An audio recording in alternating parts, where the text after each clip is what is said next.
So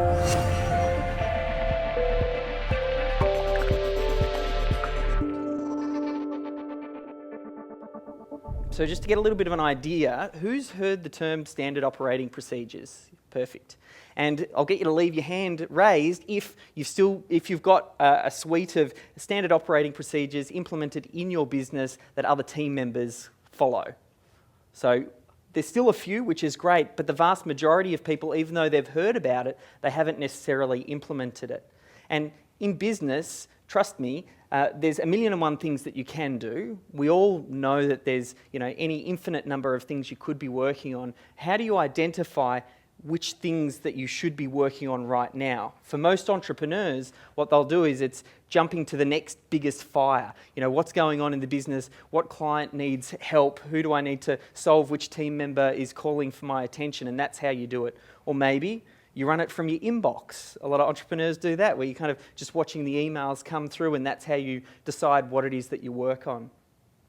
But I think there's a point where you kind of recognise and you go, with everything that needs to be done, I can't do everything.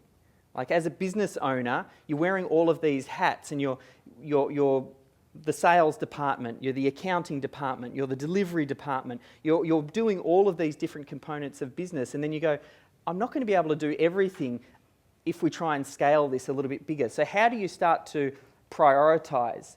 And systems, even though it's really important, and we all have heard of the term, and far less of the audience had actually implemented it, part of the reason is because it's important, but it's not urgent.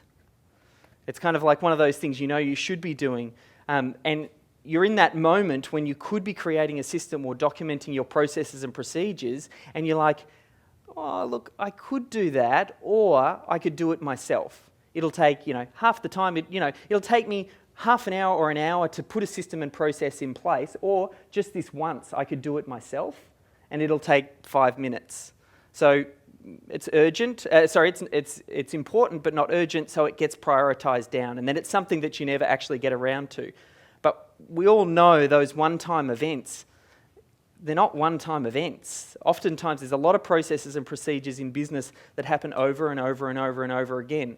And just that 5 minutes there, when you calculate that across the life cycle of you doing that particular task, you've lost quite a lot of time. So to build a business that's scalable, that's sellable, that works without you, you're going to have to get processes and procedures in place. And I know it's not as sexy as driving traffic. It's not as sexy as product launches or creating front-end offers and all this sort of stuff. And that seems to be where a lot of entrepreneurs are drawn to. Like that's what we see in the internet marketing space, and they're the products that are actually selling.